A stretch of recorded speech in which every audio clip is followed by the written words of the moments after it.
భారతదేశంలో వివాహానికి వైవాహిక వ్యవస్థకు ఎంతో ప్రాధాన్యత ఉన్న సంగతి తెలిసిందే. ప్రపంచం మొత్తం భారతీయ ఆచార వ్యవహారాలు సాంప్రదాయాలను గౌరవిస్తుంది.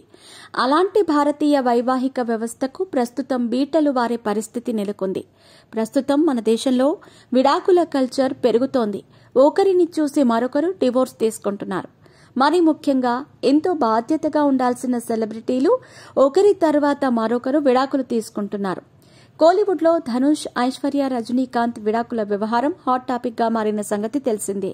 సూపర్ స్టార్ రజనీకాంత్ గారాల పట్టి అయిన ఐశ్వర్య 2004లో ధనుష్ ని ప్రేమించి పెళ్లాడారు. ఈ దంపతులకు యాత్ర, లింగ అనే 2 పిల్లలున్నారు. దాదాపు 18 సంవత్సరాలు ఎంతో అన్యోన్యంగా జీవించిన ఈ జంట 2022లో షాక్ ఇచ్చారు. తామిద్దరం విడిపోతున్నట్టుగా వేరువేరుగా సోషల్ మీడియా ద్వారా ప్రకటించారు.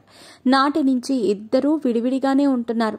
మీ పెట్స్ కి గ్రూమింగ్ నుంచి బర్త్డే సెలబ్రేషన్స్ వరకు అన్నింటిలో మంచి ఆఫర్స్ ని మాయా టైల్స్ అండ్ ట్రయల్స్ వారు మీ ముందుకి తీసుకుని వచ్చారు. ఎక్కడో కాదు, మన బాజ్పల్లిలో. Phone number 8985555318. పిల్లలతో కలిసి తన తండ్రి రజనీకాంత్ ఇంట్లో ఐశ్వర్య ఉండగా ధనుష్ తన ఇంట్లోనే ఉంటున్నారు. ధనుష్, ఐశ్వర్యల విడాకుల కేసుపై గత గురువారం చెన్నైలోని ఫ్యామిలీ కోర్టులో విచారణకు వచ్చింది. ఆ సమయంలో తాము కలిసి జీవించాలని అనుకోవటం లేదని, తమకు విడాకులు మంజూరు చేయాలని వారిద్దరూ కోర్టుకు తేల్చి చెప్పారు. న్యాయస్థానం నుంచి బయటకొస్తున్న వీరిద్దరినీ విలేకరులు కదిపే ప్రయత్నం చేయగా ఇద్దరూ మౌనంగా వెళ్లిపోయారు. ప్రస్తుతం ధనుష్ టాలీవుడ్ క్రియేటివ్ డైరెక్టర్ శేఖర్ కముల దర్శకత్వంలో తెరకెక్కుతున్న కుబేరా అనే సినిమాలో నటిస్తున్నాడు. ఈ సినిమాలో అక్కినేని నాగార్జున కీలక పాత్ర పోషిస్తూ ఉండగా రష్మిక మందన హీరోయిన్ గా నటిస్తోంది. ఇక ఐశ్వర్య విషయానికొస్తే ప్రస్తుతం తన తండ్రి రజనీకాంత్ హీరోగా నటిస్తున్న లాల్ సలాం అనే సినిమాకు దర్శకత్వం వహిస్తున్నారు. గతంలో ఈ సినిమా షూటింగ్ అయిపోయినట్లుగా వార్తలు రాగా మళ్లీ తిరిగి పట్టాలెక్కినట్టు తెలుస్తోంది.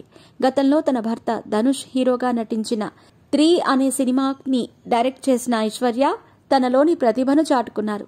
శృతి హాసన్ హీరోయిన్ గా నటించిన ఈ సినిమా సూపర్ హిట్ కాగా ఇందులో ధనుష్ ఆలపించిన why this Kolaveri song blockbuster గా నిలిచింది.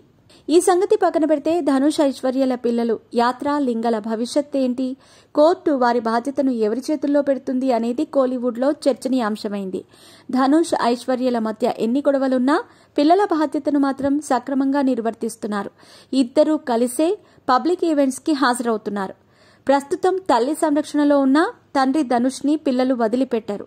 ప్రధానంగా ధనుష్ సలహాలను తీసుకుంటూ భవిష్యత్తును ప్లాన్ చేసుకుంటున్నారు. కోర్టు ఆదేశాల ప్రకారం పిల్లల సంరక్షణ బాధ్యతను వీరిద్దరూ స్వీకరించనున్నారు.